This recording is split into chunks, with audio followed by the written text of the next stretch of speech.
The biting wind whipped Lyra's hair across her face, mirroring the raw, desolate ache in her chest. Her eyes, usually the soft brown of forest soil, now held the stormy gray of betrayal and profound sorrow as she stumbled through the ancient forest, each step taking her further from the only home she had ever known.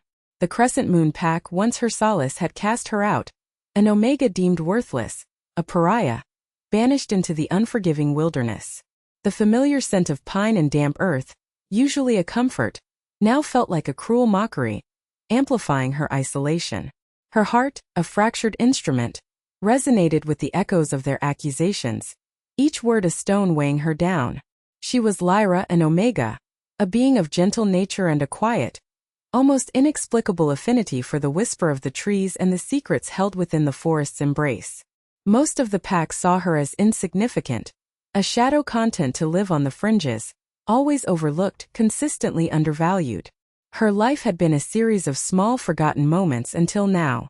This brutal exile wasn't born of truth, but of venomous lies. She had been accused, with chilling conviction, of sabotaging the ancient rituals, a sacrilegious act punishable by the harshest decree, banishment. The evidence presented against her was circumstantial, a flimsy tapestry woven from conjecture and subtle manipulation, every thread fabricated to condemn her. She remembered the cold, hard glares of the elders, the way their eyes dismissed her pleas, already decided on her fate before she even spoke. It had been a swift, merciless judgment, fueled by an unseen hand, pushing her towards the precipice of despair. She was an Omega, yes, but she was also a creature of the forest, sensitive to its rhythms, connected to its lifeblood in ways others couldn't fathom. She had always sought refuge there, found peace amidst the rustling leaves and dappled sunlight, never daring to believe it could be her ultimate undoing. Her bond with the forest was peculiar, a silent language understood only by her. She knew the names of the ancient trees, recognized the songs of the hidden streams, and could distinguish the scent of danger long before it materialized. This profound connection, once a source of quiet strength, was now twisted into a weapon against her. They claimed her closeness to the wild made her suspicious, her unconventional ways a threat to their rigid traditions. She had no grand ambitions, no desire for power or recognition. All she ever wanted was a quiet life, to tend to the herbs, to commune with nature, and to feel a sense of belonging. Now even that modest hope was shattered, scattered like dust motes in the harsh wind. The raw sting of injustice pricked at her eyes, but she refused to shed more tears. Her spirit, though bruised, was not broken. There was a flicker, a stubborn ember of defiance deep within her, a silent refusal to be snuffed out entirely. The path ahead was unknown, shrouded in the deepening twilight, but she would walk it, one painful step at a time. The forest, her only confidant, seemed to hold its breath, watching her solitary journey. Don't miss how Lyra's fate intertwines with a powerful secret. Subscribe now and hit the notification bell to follow her journey. The council room, usually a place of solemn deliberations, now crackled with an almost palpable prejudice against Omegas, a silent, festering resentment that found its easy target in Lyra. Her pleas of innocence, uttered with a tremor in her voice but truth in her heart, were not merely dismissed, they were trampled underfoot by the overwhelming tide of accusations. The very wolves she had considered family, those she had shared campfires and hunts with, now looked at her with suspicion, their eyes cold and distant. Her loyalties, once unquestioned, were now under harsh scrutiny, twisted and distorted by the narrative Elder Thorn had so cunningly crafted. Every word she spoke in her defense seemed to fall on deaf ears, bouncing off the impenetrable wall of their preconceived notions. It was Elder Thorn, a figure of insidious cunning and manipulation, who truly orchestrated this cruel deception. His eyes, though seemingly benevolent, held a calculating glint, a shrewd intelligence focused entirely on consolidating his own power. He saw Lyra not as an individual, but as a perceived threat to his favored lineage, an inconvenient smudge on his meticulously planned ascent. He harbored a deep-seated disdain for Omegas, viewing their gentle nature as a weakness, an imbalance in the pack's rigid hierarchy. Lyra's unusual connection to the forest, her quiet strength that resonated with something ancient and wild, was an anomaly Thorn couldn't control, and therefore, one he had to eliminate. He had woven a sophisticated web of lies, whispering doubts into the ears of impressionable pack members, subtly twisting facts, turning innocent acts into grave transgressions. His machinations were so intricate, so well executed, that even the Alpha himself, usually discerning, was ensnared in Thorne's deceit. Lyra desperately tried to pick apart the inconsistencies in the fabricated evidence. She pointed to the timing of the alleged sabotage, highlighting simple facts that contradicted the wild claims. She tried to appeal to the few pack members who had shown her kindness in the past. Alara, the quiet healer who sometimes shared rare herbs with her, or Bran, the young hunter whose injured paw she had once tended. She sought their eyes, hoping for a flicker of understanding, a sign that anyone would champion her cause. But their gazes were clouded with fear of Thorne's wrath, fear of going against the collective judgment, fear of challenging the established order. Her voice, though clear and earnest, was a mere whisper against the deafening roar of the accusations, a fragile plea drowned out by the overwhelming chorus of condemnation. Her heart ached with each failed attempt, a dull crushing pain that spread through her chest. It wasn't just the banishment itself, but the profound sense of isolation, the sheer injustice of being judged and condemned by those she had trusted, without a shred of genuine evidence. She saw the Alpha, usually a steadfast pillar of justice, wavering under Thorne's subtle influence, his brow furrowed with concern, but ultimately swayed by the Elder's carefully constructed narrative. Thorne had meticulously painted Lyra as a reclusive, dangerous outsider whose unconventional bond with the forest made her susceptible to dark influences, a threat to the pack's sacred traditions. He had even suggested, with a sly insinuation, that her affinity for nature was a form of dark magic, tapping into ancient, forbidden powers. These whispers resonated with the pack's ingrained prejudices, turning her unique qualities into damning evidence. There was no escape, no avenue for truth to prevail in this biased court. The outcome felt preordained, a cruel fate sealed by one man's ambition and a pack's blind acceptance.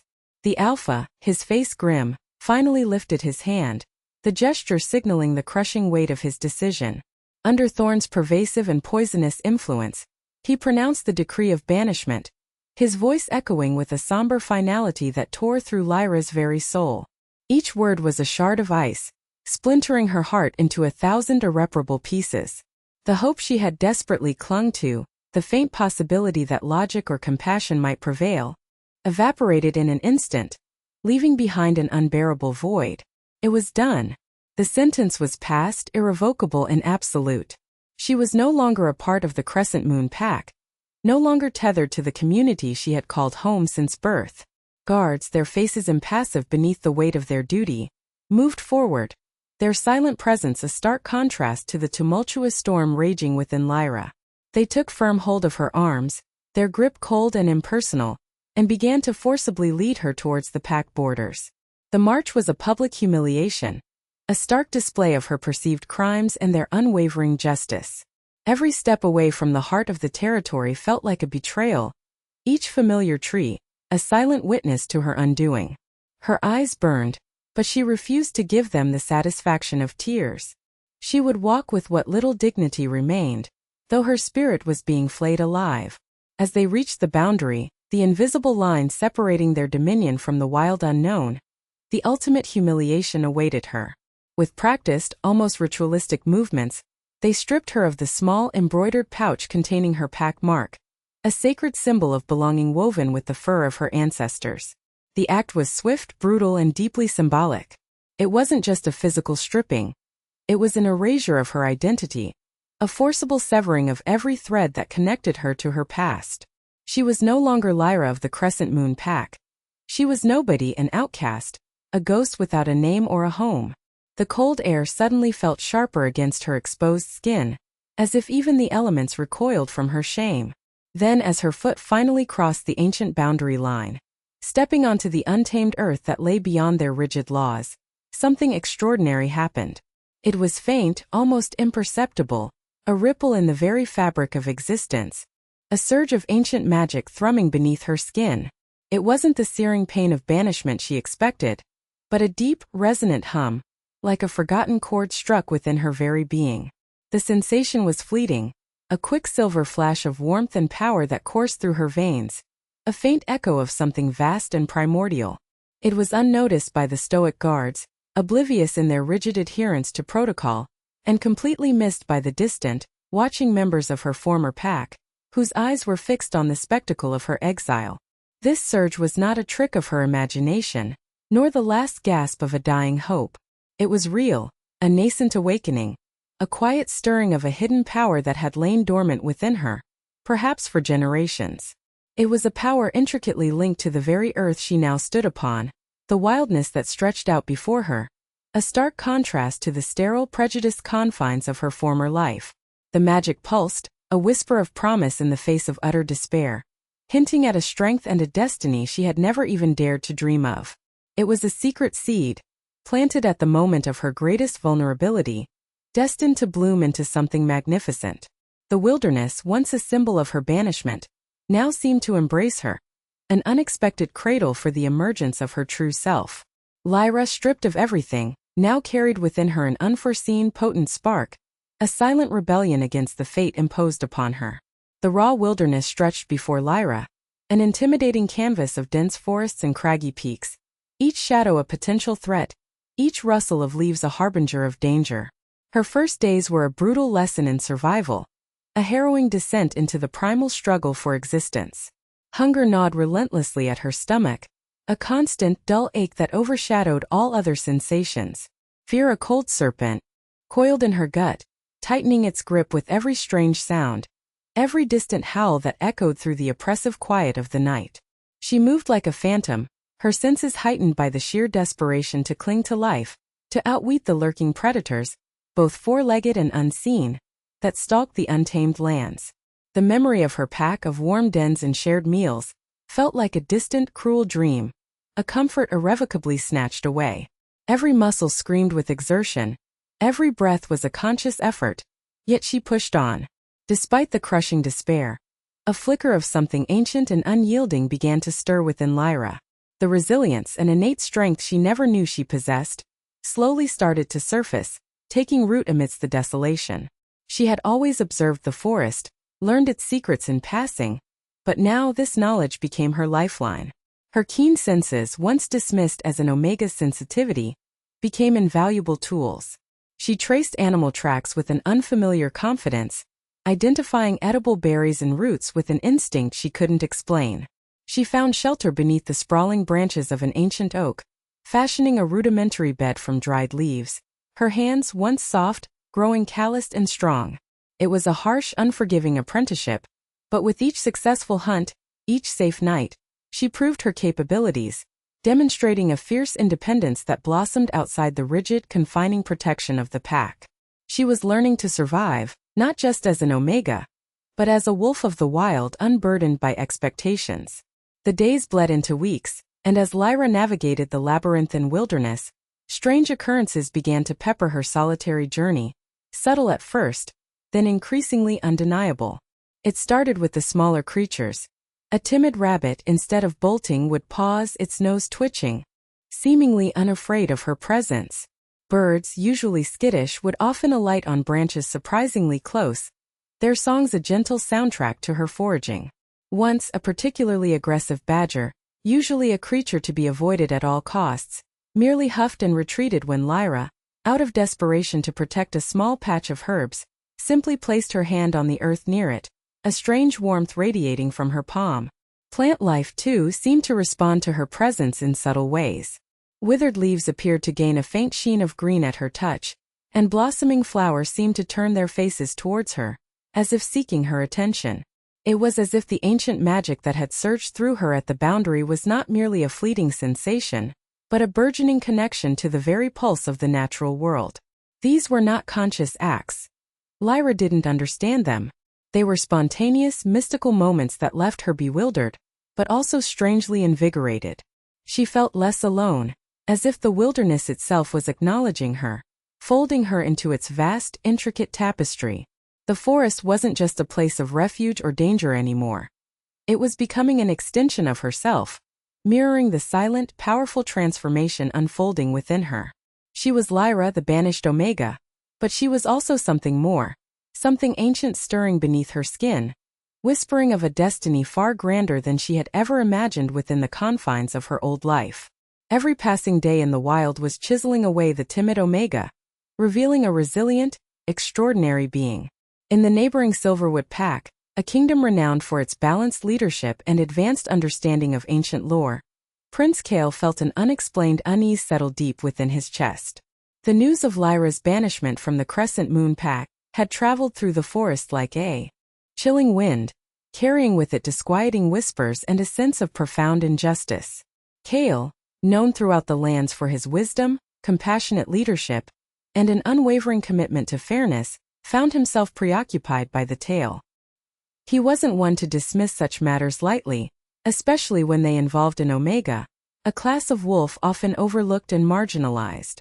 His instincts, honed by years of studying pack dynamics and the subtle currents of the wild, repeatedly signaled that something fundamental was amiss in the Crescent Moon's hasty judgment. The official story felt hollow, incomplete, echoing with unspoken truths. Driven by this persistent intuition and an innate belief in justice, Kale secretly began to delve into the circumstances surrounding Lyra's exile. He dispatched his most trusted, albeit discreet, scouts to gather information from the edges of the Crescent Moon territory, instructing them to listen to the murmurs of discontent and any inconsistencies in the official narrative. He spent hours poring over ancient texts detailing banishment laws and the historical precedents for such severe punishments, comparing them to the hurried trial Lyra had seemingly endured. Each piece of information, no matter how small, solidified his conviction. The banishment reeked of political maneuvering, a stark deviation from the established protocols of reasoned justice. He learned of Elder Thorn's growing influence, his subtle yet pervasive control over the current alpha, and the unprecedented speed with which Lyra's fate had been sealed. Kale was a steadfast believer in truth, and the more he dug, the deeper the roots of deceit seemed to run.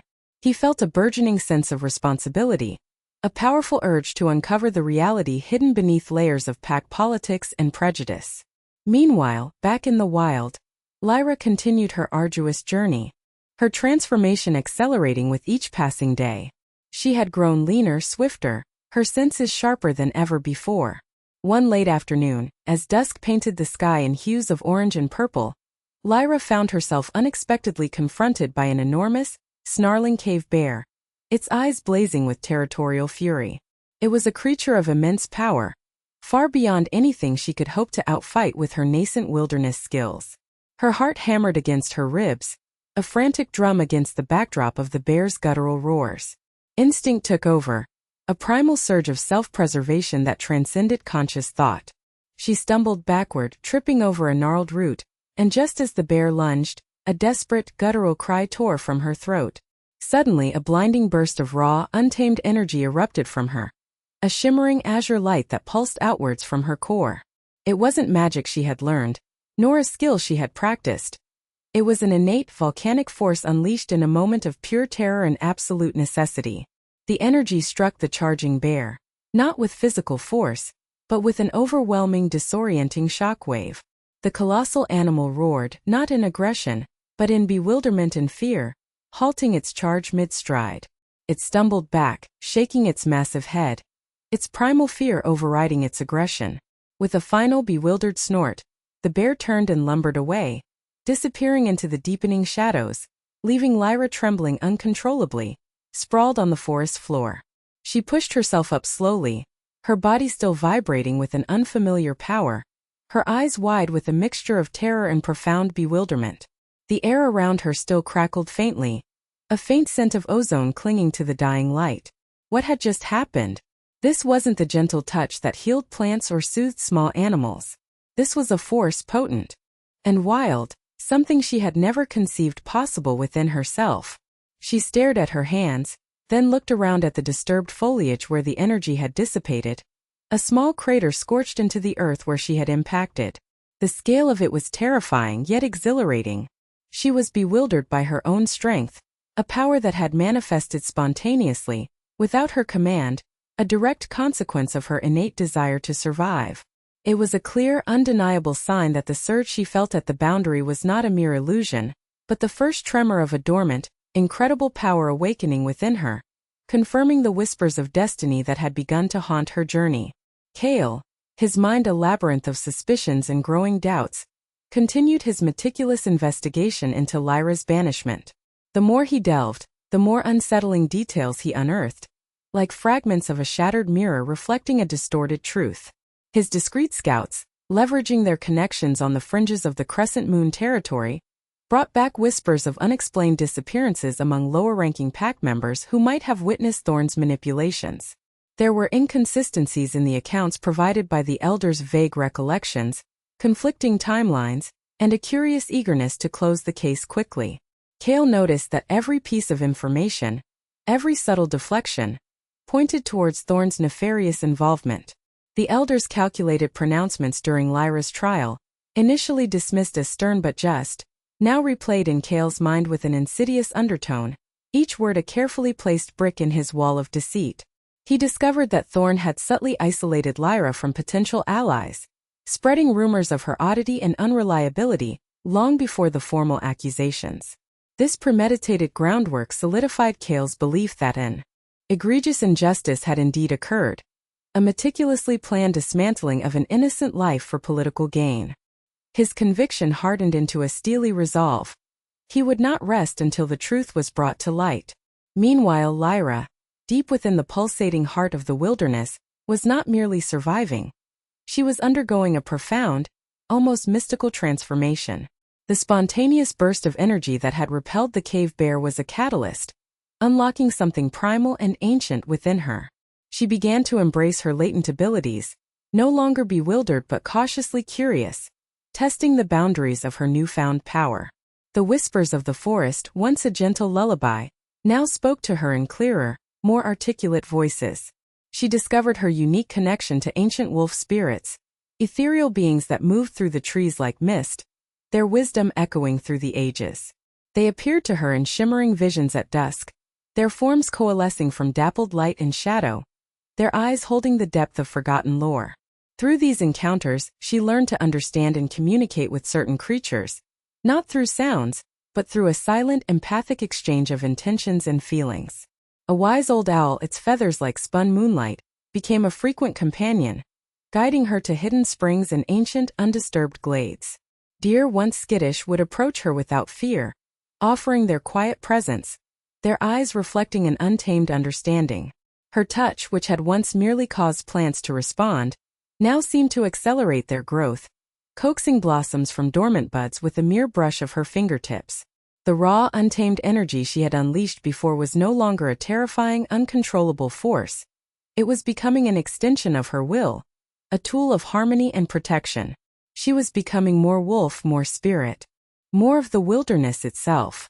One crisp morning, as the sun dappled through the canopy near the Crescent Moon border, Kale embarked on a solitary patrol. A persistent, almost magnetic pull had drawn him to this specific area for days, an unusual energy signature humming faintly beneath the forest floor.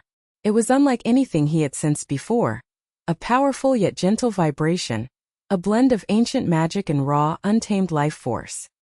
He followed it, his wolf senses acutely tuned, his paws silent against the leaf-strewn earth. The energy grew stronger, a warm, resonant thrum that resonated deep within his own core. He pushed through a thicket of thorny bushes, his heart quickening with an inexplicable anticipation. And there, bathed in a shaft of golden sunlight near a crystal-clear stream, he found her. Lyra. She was kneeling by the water's edge, her hands cupped, a small injured bird nestled gently within them. Her once tattered clothes were now fashioned from animal hides, her hair braided with wildflowers, her face etched with the hardships of the wild but glowing with an undeniable, ethereal beauty. She looked up as he approached, her eyes once filled with sorrow, now held a deep ancient wisdom, a feral glint mixed with an almost incandescent serenity. She was thinner, yes, but radiated an undeniable aura of power, a vibrant, living force that pulsed around her like a protective shield. Kale stopped, mesmerized, a sudden powerful recognition surging through him. This was not merely the banished Omega he had sought. This was something far more profound, a being intrinsically linked to the very essence of the forest, a wild heart beating with ancient magic. The fated encounter, brought about by his unwavering pursuit of justice in her transformative journey, had finally come to pass. Kale, surprised not only by Lyra's unexpected presence but also by the potent, unusual aura that thrummed around her, hesitated for a moment before speaking. His trained instincts had prepared him for a wary, possibly traumatized Omega, but this woman, with her wild beauty and quiet power, was distinct from any wolf he had ever encountered. His voice, usually firm and authoritative, softened as he offered assistance, a genuine concern etched on his features. "Are you all right?" he asked, taking a slow step forward, careful not to startle her. "You seem remarkably well, considering the wilderness." Lyra, her eyes holding a flicker of suspicion born from her past betrayal, instinctively recoiled slightly. Distrust was a deeply ingrained defense mechanism now, a shield against further pain. She clutched the tiny bird closer, her gaze assessing him, weighing his sincerity against a lifetime of being overlooked and dismissed. "I manage," she replied, her voice a soft murmur, yet carrying an unexpected undercurrent of strength. She initially declined his offer of help, her independence fiercely earned.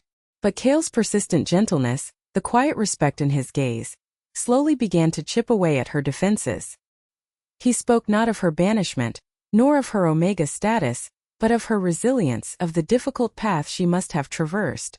His steady, kind demeanor, so different from the condescending pity or outright contempt she had grown accustomed to, was a balm to her bruised spirit. As the sun began its slow descent, painting the sky in fiery hues, Lyra, finding an unexpected comfort in Kale's unwavering presence, began to share her tale. Her voice, initially hesitant, gained strength with each spoken word, flowing like the very stream beside which they sat. She spoke of the false accusations, the council's prejudice, and Elder Thorn's insidious manipulation, her words laced with the raw pain of betrayal but also a newfound resilience. There was no self-pity in her recounting, only a stark, honest narrative of injustice. She described the forced march to the border, the stripping of her pack mark, and the desolation of her first days in the wild. But she also spoke of the forest's embrace, the strange occurrences, the animals that sought her company, and the inexplicable bursts of power that surged through her. Lyra confessed her bewilderment at these emerging abilities, the ancient whispers that guided her, and the wolf spirits that visited her in shimmering visions. Kale listened intently, an unwavering gaze fixed on her, his conviction of her innocence growing stronger with every detail she unveiled. He recognized the truth in her eyes, the genuine ache of a wronged spirit, and the growing light of an awakened power. He saw not a banished Omega, but a survivor, a warrior, a burgeoning force of nature. A primal urge, one he'd never experienced before, began to stir deep within Kale. It wasn't merely the Alpha's duty to protect the innocent, nor the Prince's obligation to right a wrong. This was something far more profound, a deep, resonant instinct to shield Lyra from any further harm, to wrap her in a protection that transcended pack allegiances and political strife.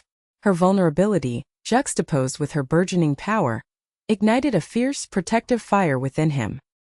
He found himself wanting to erase the pain from her past, to ensure that no one would ever cause her such suffering again.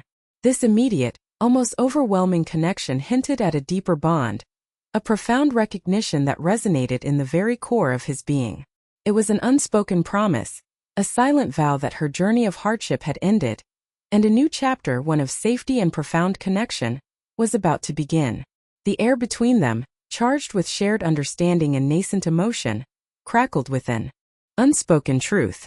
Kale, his decision firm despite the potential complexities, extended an invitation to Lyra, an offer of sanctuary within the Silverwood Pack. This was more than a gesture of kindness. It was a bold, almost audacious move that would undoubtedly raise questions and spark intrigue among his own advisors and the wider pack.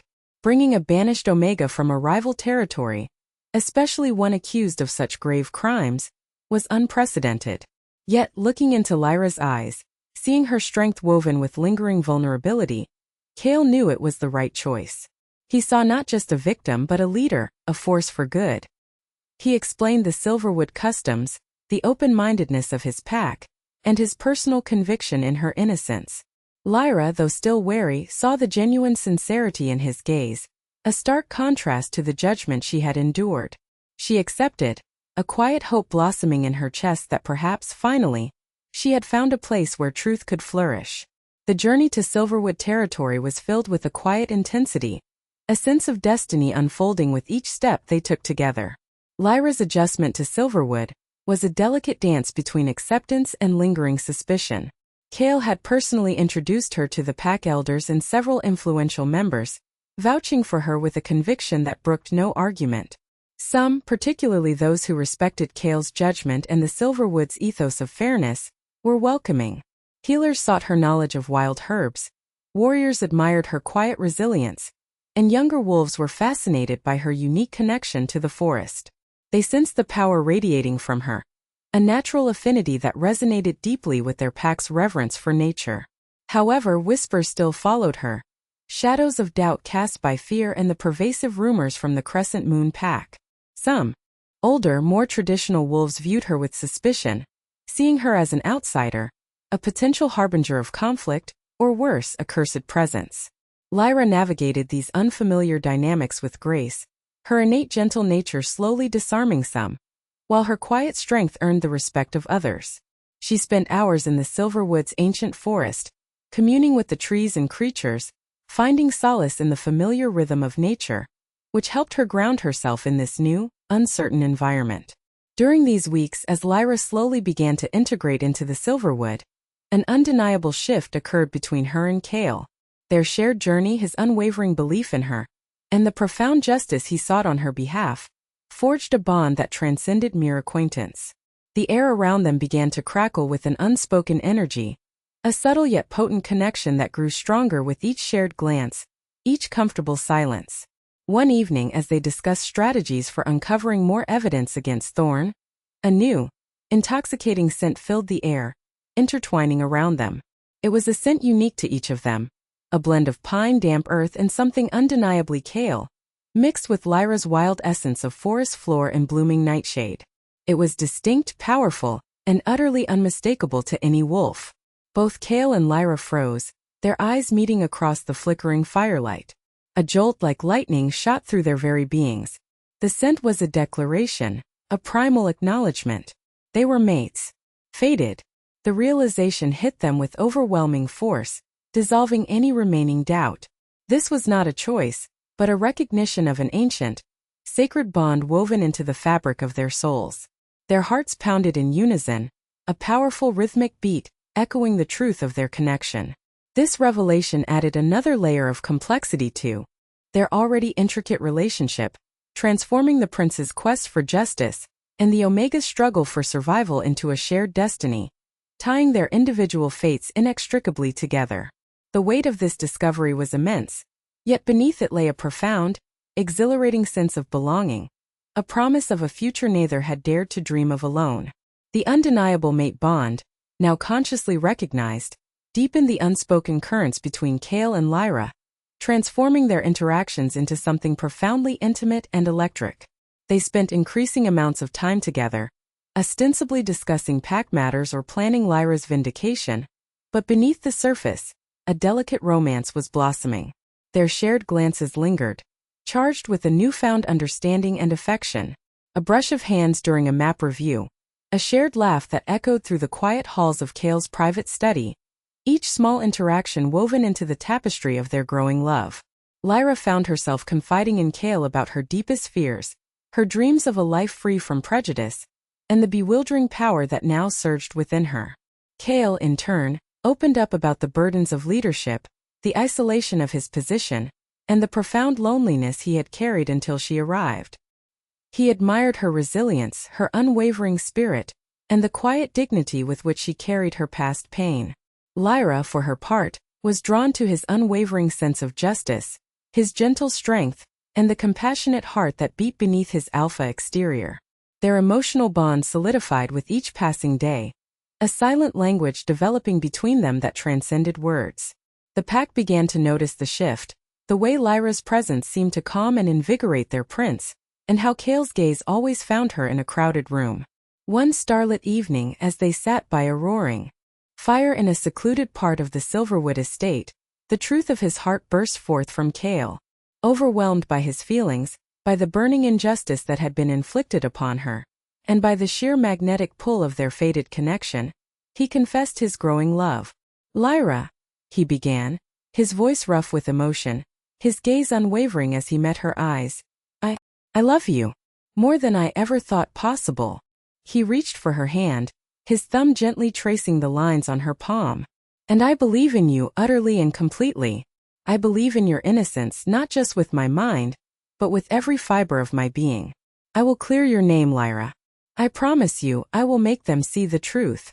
His confession hung in the air, a sacred vow under the watchful stars.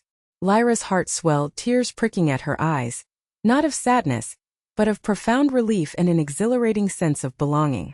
To be loved, and truly believed in, after so much rejection and doubt, was a balm to her soul. She squeezed his hand, her own eyes reflecting the fierce devotion blooming within her. Unaware of the blossoming love and strengthening resolve in Silverwood, Elder Thorn, back in the Crescent Moon Pack, was growing increasingly paranoid. Whispers of Lyra's survival had reached him, fragmented rumors carried by errant traders and distant scouts, hinting at her presence in the neighboring pack.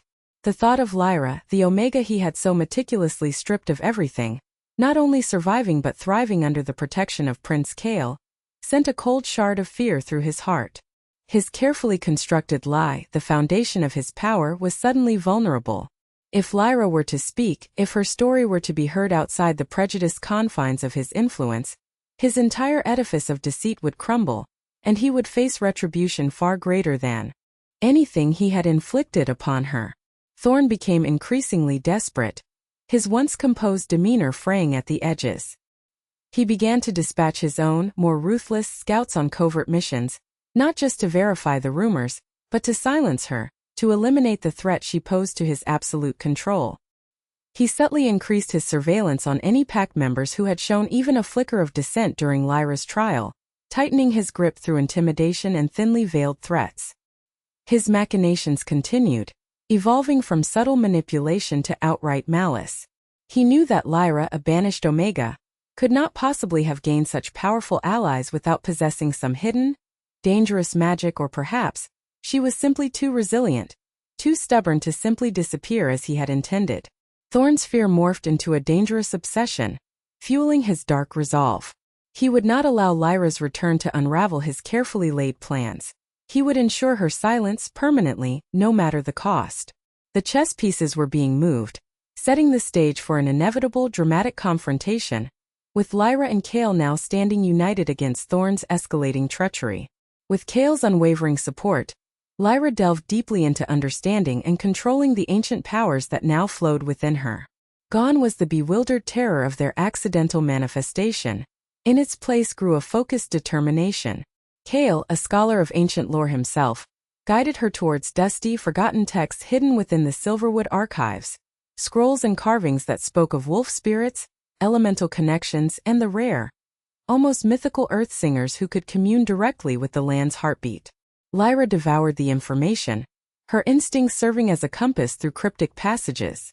She spent countless hours meditating in the ancient groves of Silverwood, allowing the energy of the earth to course through her, grounding her power.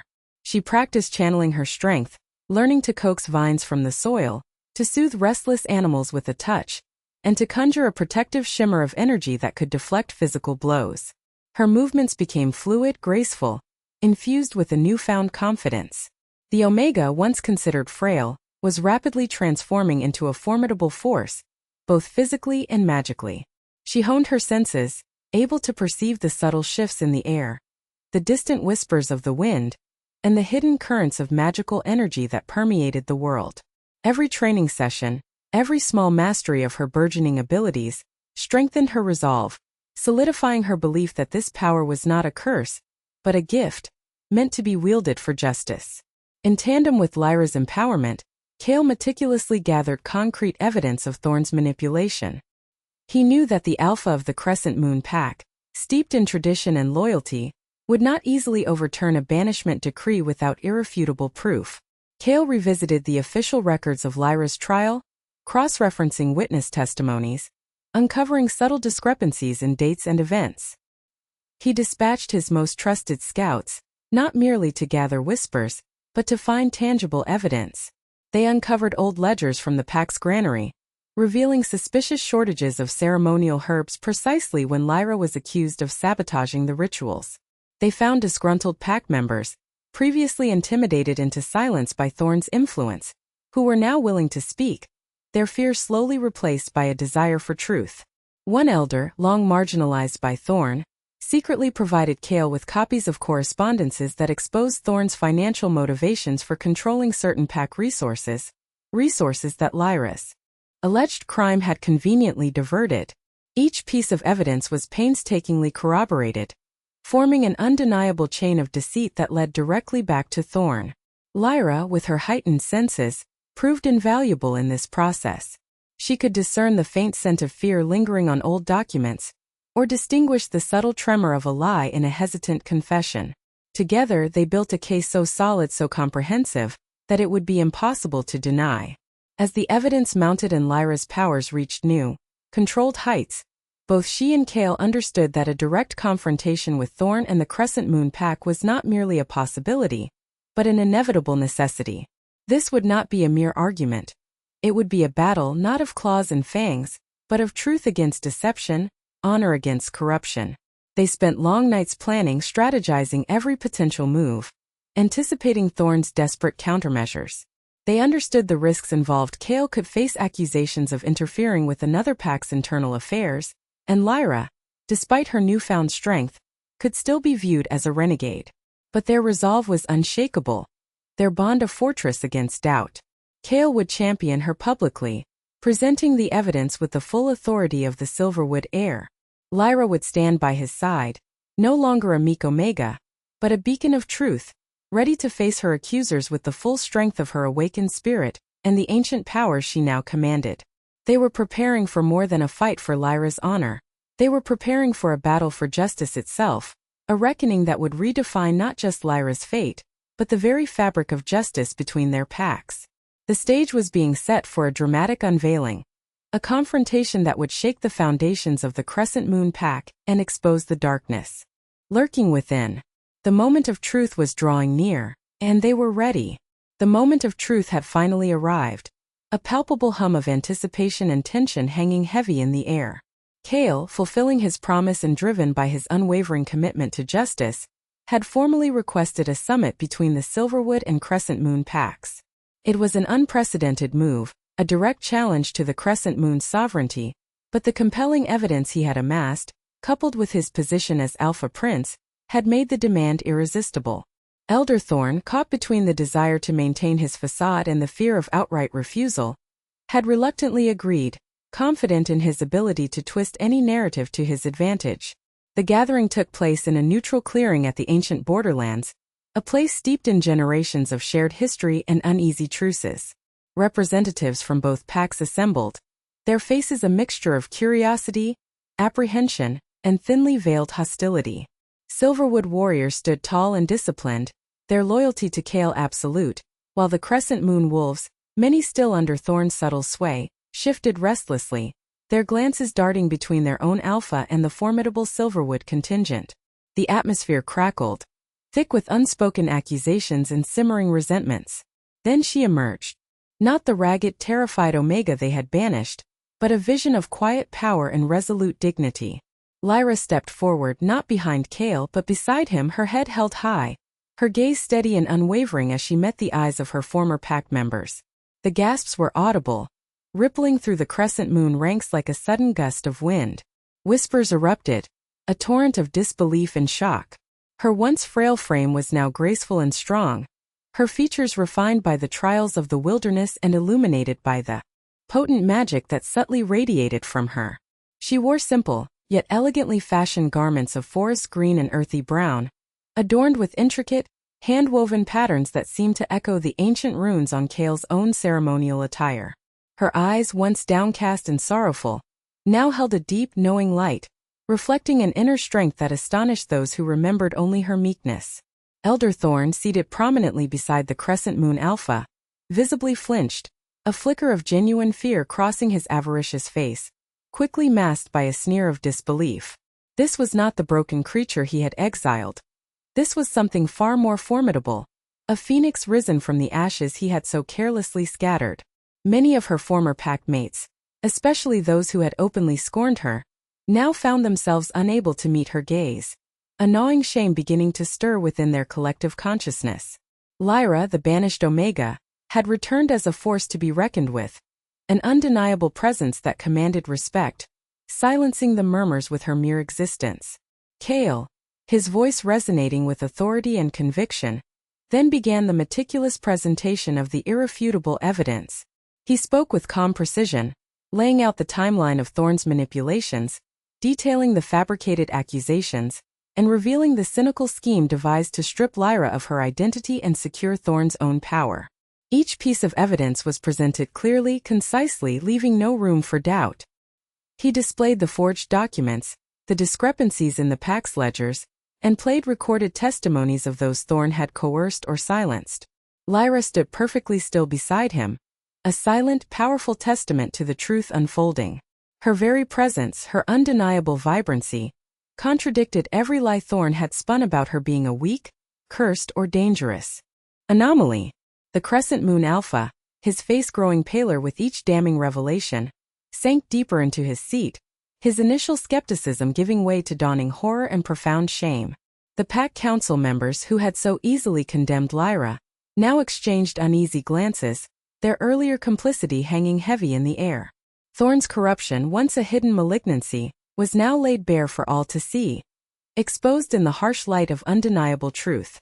The carefully constructed edifice of his power began to crack, the foundations crumbling under the weight of his own deceit. The shocked silence that followed Kale's presentation was deafening, the truth settling upon the assembled packs with the crushing weight of undeniable reality. The initial hostility from the Crescent Moon members had transformed into a collective sense of betrayal and outrage, not against Lyra, but against the elder who had so blatantly misled them. The confrontation was no longer just about Lyra, it was about the integrity of the Crescent Moon pack itself. Thorne, cornered and exposed, his face contorted into a mask of pure fury and desperation, unleashed a guttural snarl that echoed through the stunned silence of the clearing. He knew his reign of deceit was over, his power crumbling like dry earth, but he would not fall alone. With a sudden explosive movement, he thrust his hands forward, arcane symbols glowing menacingly on his palms. A torrent of dark, swirling energy erupted from him, a menacing purple-black vortex of raw magic, aimed directly at Lyra and Kale. It was a final desperate magical attack, a last-ditch effort to silence them both, to obliterate the truth and anyone who dared to stand against him. The air crackled with malevolent power, the very trees seeming to recoil from the sheer force of his dark arts. Thorne's eyes, now devoid of any pretense of benevolence, burned with a chilling, unholy light, revealing the true depths of his corrupted soul. This was the moment of reckoning, the ultimate confrontation he had tried so hard to avoid, and he was prepared to bring destruction upon them all. He had always dabbled in forbidden magic, believing it would grant him ultimate control, and now, with nothing left to lose, he cast aside all restraint, aiming for lethal force. But Lyra was no longer the defenseless Omega he had banished. The dark magic, surging towards her like an oncoming storm, merely ignited the dormant power within her, stirring an ancient wellspring of strength. As Thorne's attack bore down, Lyra's eyes, usually a gentle brown, flashed with an incandescent, otherworldly gold. A wave of pure, vibrant light, shimmering with hues of emerald and sapphire, erupted from her, meeting Thorne's dark magic head-on. She channeled the ancient wolf spirit that now resided within her, feeling the raw, untamed power of the wilderness flow through her veins, a primordial force echoing the heart of the forest itself.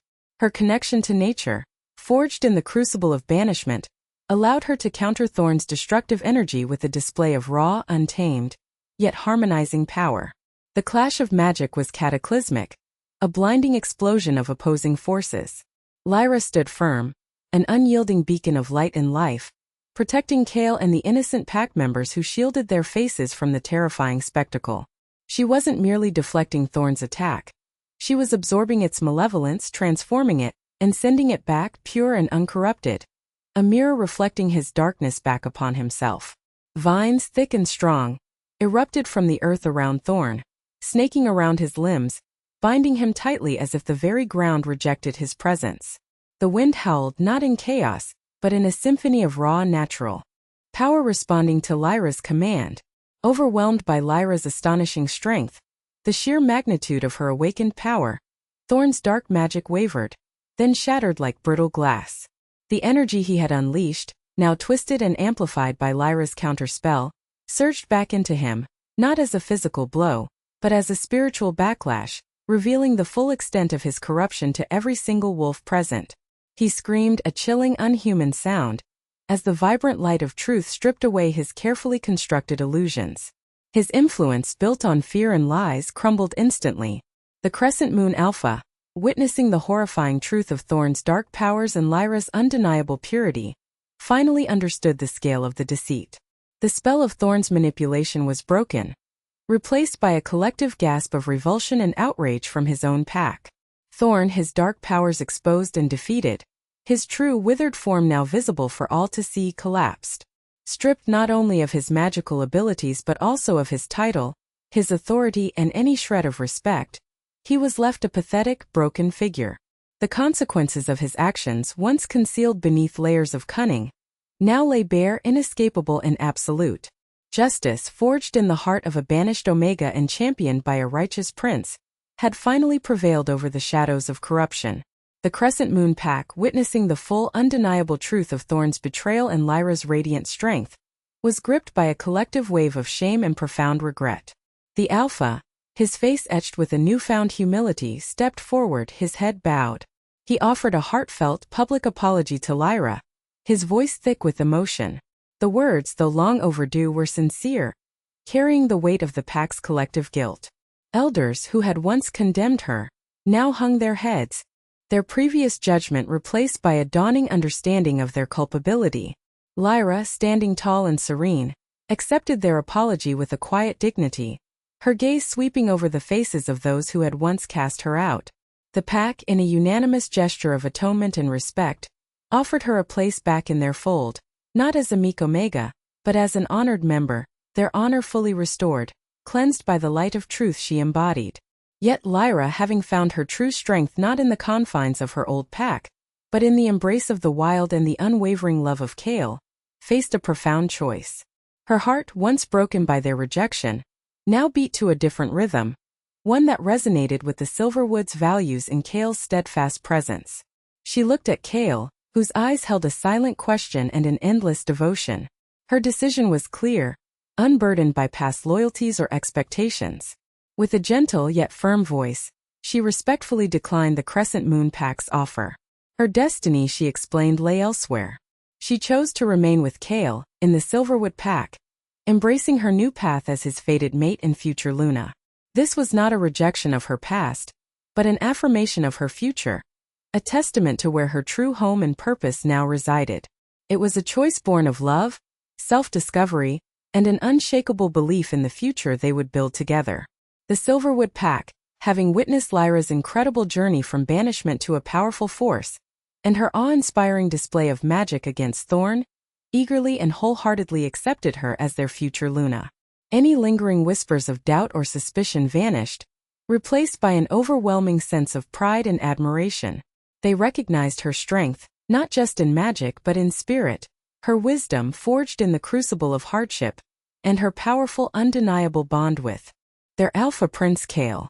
The pack, known for its progressive thinking and deep respect for individual merit, saw in Lyra not just Kale's mate, but a leader in her own right, a figure who embodied resilience, justice, and an extraordinary connection to the natural world.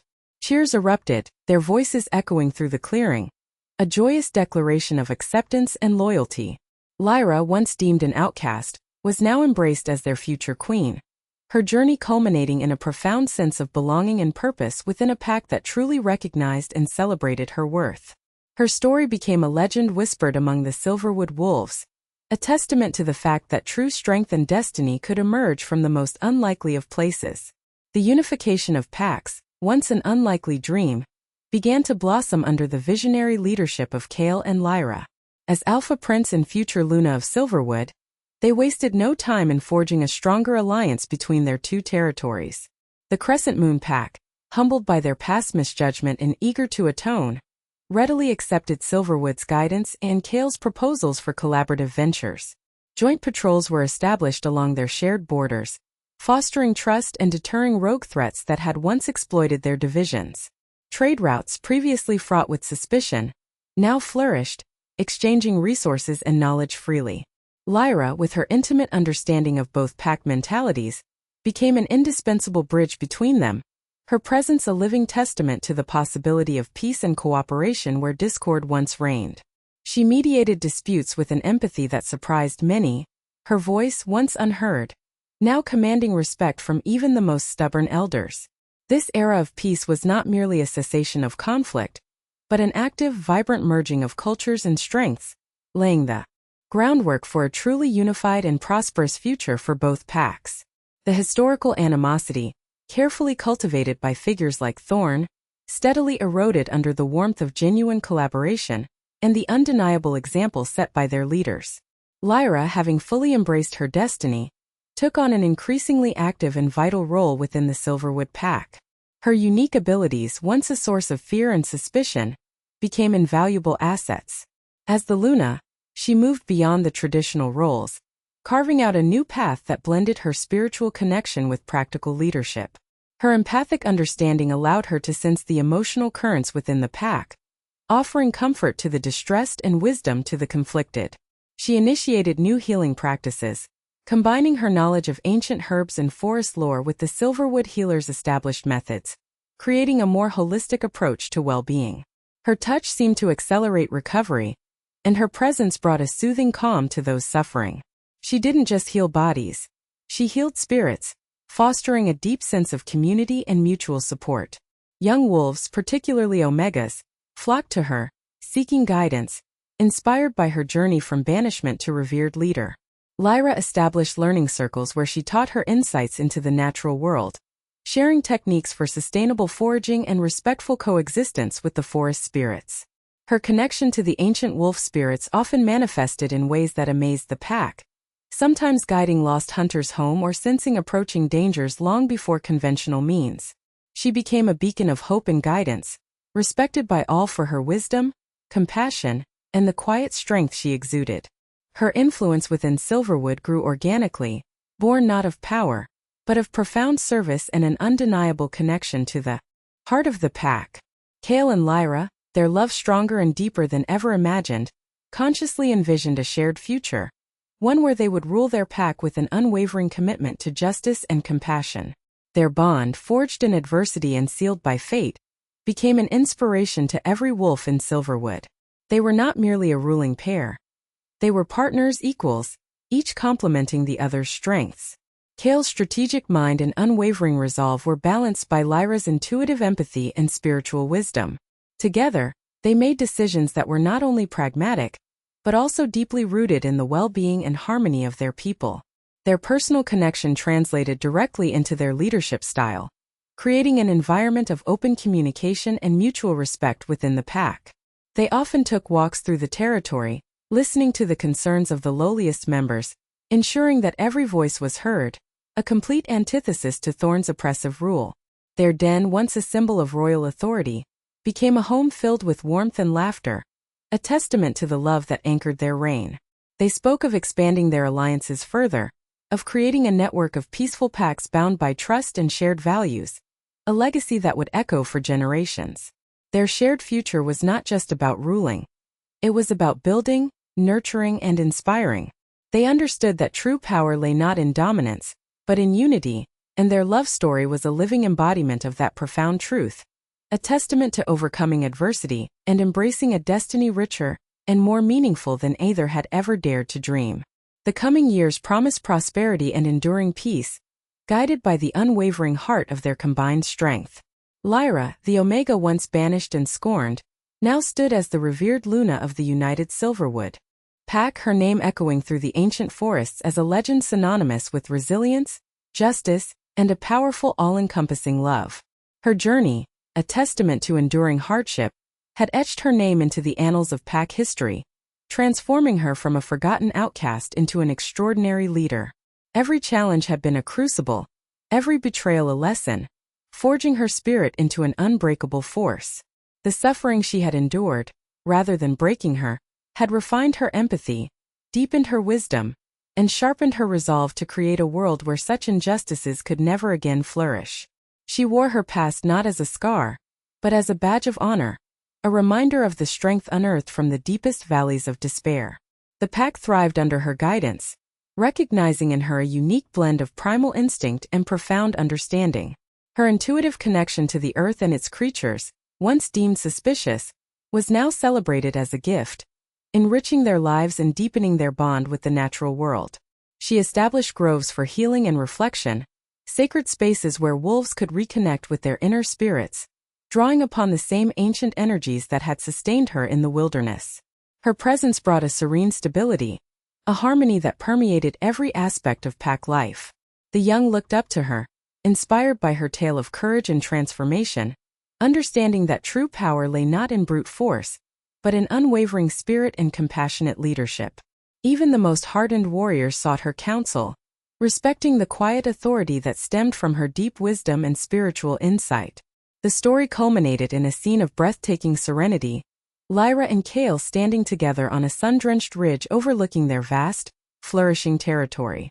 Their hands were intertwined, a silent testament to the unbreakable bond they shared, their gazes fixed on the horizon, anticipating the bright future they were building, not just for themselves, but for generations to come. The wind, carrying the scent of pine and distant blossoms, whispered through their fur, a gentle caress affirming their profound connection. Their love, born from the ashes of betrayal and nurtured through shared trials, was a beacon, a living, breathing testament to overcoming adversity and embracing destiny. It transcended individual desires, becoming a force that shaped the fate of two once divided packs, uniting them under a banner of hope and mutual respect. Lyra's journey from the desolate despair of banishment to finding her true power and soulmate served as an everlasting beacon of hope, inspiring all who heard her tale.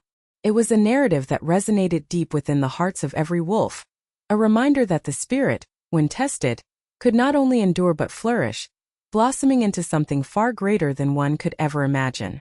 Her life was a vibrant tapestry woven with threads of pain, resilience, love, and triumph, each strand contributing to a magnificent whole. She had not just survived, she had soared, transforming her exile into an odyssey of self-discovery and unparalleled strength. The whispering winds carried her legacy, a song of an Omega who defied fate and reshaped her world. Lyra's story is a powerful reminder that strength truly comes from within, especially during the darkest and most challenging times. If you were moved and inspired by her incredible journey of resilience, love, and transformation, we urge you to share this video with everyone you know. Let her tale of courage and conviction spread far and wide. And for more inspiring narratives of unwavering courage, profound romance, and journeys that redefine destiny, subscribe to our channel and explore our other captivating stories. Join our growing community and discover endless tales that will touch your heart and ignite your spirit.